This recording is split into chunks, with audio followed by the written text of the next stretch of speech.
Di era teknologi medis yang terus berkembang, perawatan kesehatan kini memasuki babak baru, yaitu perawatan berbasis genom. Mari kita bahas lebih jauh bagaimana pendekatan ini membawa perubahan besar dalam dunia medis. Dalam pembelajaran ini, kita akan memahami konsep dasar hingga tantangan dan strategi dalam penerapan sistem genomik di bidang kesehatan. Perkembangan pesat di bidang biomedis telah membawa perubahan mendasar dalam paradigma pelayanan kesehatan global. Salah satu inovasi besar dalam dunia kesehatan adalah pemanfaatan sistem genomik. Genomik adalah ilmu yang mempelajari materi genetik suatu organisme dan interaksinya dengan lingkungan. Sistem ini membantu memahami mekanisme penyakit dan respon tubuh terhadap terapi. Saat ini, dunia medis beralih dari pendekatan konvensional menuju perawatan yang lebih presisi, meskipun tantangan pengelolaan data genetik yang kompleks dan sensitif tetap ada.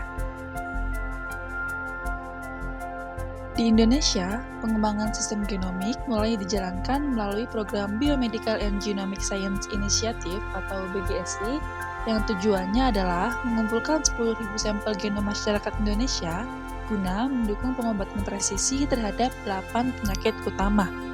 Teknologi yang digunakan adalah whole genome sequencing.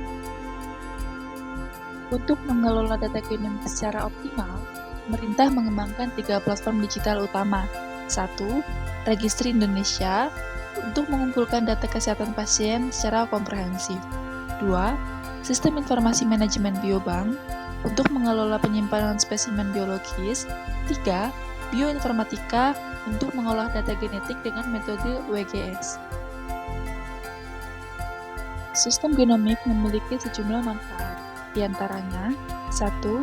Mendukung penelitian kesehatan melalui analisis data genetik yang kompleks. 2. Memetakan varian genom masyarakat Indonesia sehingga meningkatkan presisi diagnosis dan pengobatan. 3. Mempercepat respon terhadap penyakit menular melalui jejaring laboratorium WGS. 4.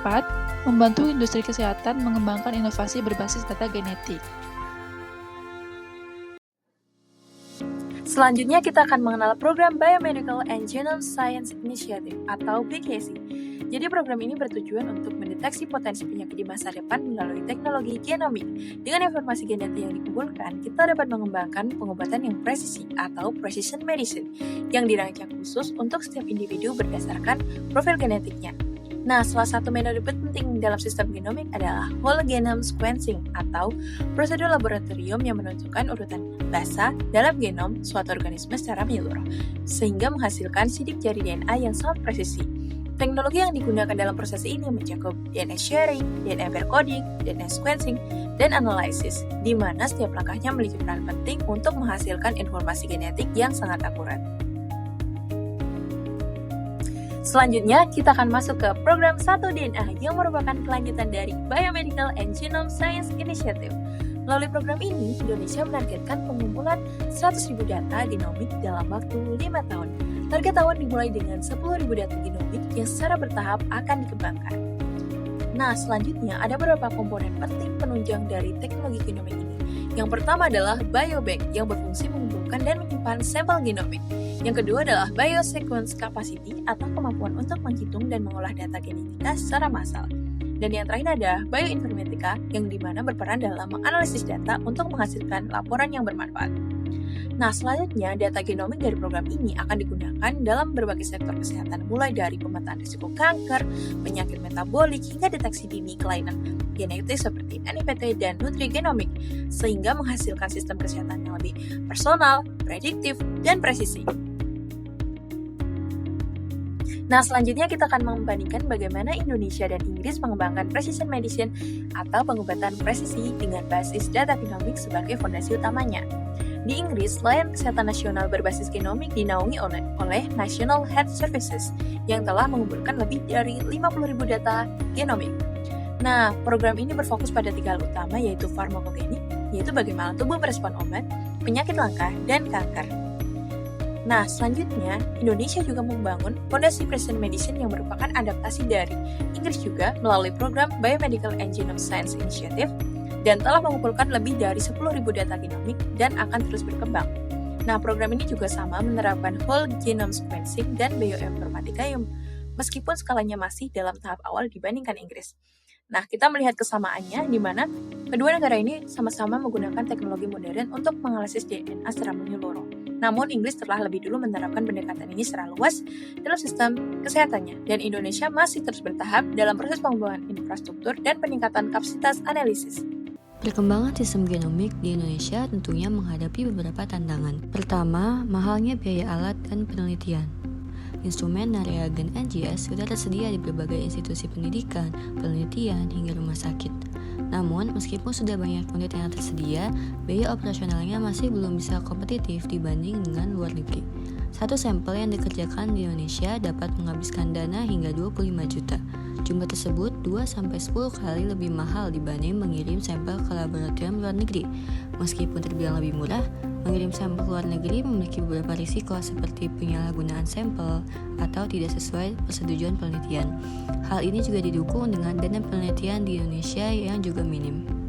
Kedua, privasi dan keamanan data. Pemerintah menginisiasikan sebuah portal bernama 1DNA sebagai Bank Data Genomik Indonesia yang memberikan manfaat dalam analisis big data. Hal ini menimbulkan kekhawatiran akan risiko keamanan privasi masyarakat Indonesia. Dengan adanya bank data tersebut, di satu sisi dapat memudahkan pengambilan keputusan klinis dan manfaat penelitian lainnya. Tetapi di sisi lain, jika tidak disertai protokol keamanan yang ketat, dapat menimbulkan risiko kebocoran data oleh pihak yang tidak bertanggung jawab. Ketiga, kurangnya kemampuan SDM. Diperlukan sumber daya manusia yang kompeten, khususnya di bidang bioinformatika dan genomik. Keempat, rendahnya kesadaran masyarakat. Kesadaran masyarakat Indonesia mengenai pentingnya teknologi genomik dan precision medicine dapat memengaruhi pemerataan pelayanan kesehatan berbasis genomik. Padahal, jika masyarakat paham mengenai teknologi ini, pelayanan hingga obat yang mereka terima menjadi lebih presisi dan tentunya menghemat biaya. Kelima, regulasi. Peraturan mengenai privasi data dan penyelenggaraan sistem genomik harus diperkuat implementasinya. Pemerintah terus mengupayakan solusi dari berbagai tantangan yang ada untuk keberlanjutan sistem genomik.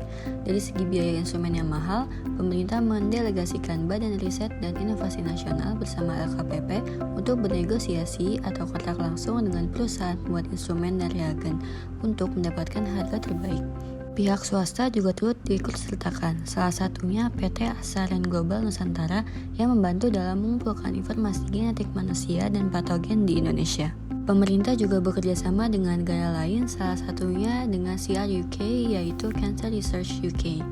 Mengenai dana penelitian yang minim, pemerintah menetapkan Peraturan Menteri Keuangan Nomor 200 Tahun 2019 tentang pembebasan biaya masuk dan cukai atas impor barang untuk keperluan penelitian dan pengembangan ilmu pengetahuan. Peraturan ini diharapkan dapat memaksimalkan dana penelitian untuk mengembangkan teknologi genomik. Regulasi mengenai sistem ini juga sudah dituangkan dalam Keputusan Menteri Kesehatan tentang penyelenggaraan inisiatif ilmu biomedis berbasis genom untuk pengobatan presisi dan pengembangan pelayanan kesehatan berbasis genomika. Perkembangan sistem ini juga melibatkan 7 rumah sakit, diantaranya Rumah Sakit Cipto Mangunkusumo, Rumah Sakit Persahabatan, dan Rumah Sakit Darmais. Harapannya, informasi yang dikumpulkan akan semakin banyak dan mudah. Pemerintah juga perlu mengintegrasikan pelatihan tenaga kesehatan pada kurikulum kedokteran dan pengembangan program pendidikan yang menunjang bidang genomik. Berikut adalah daftar referensi yang kami gunakan. Sekian, terima kasih.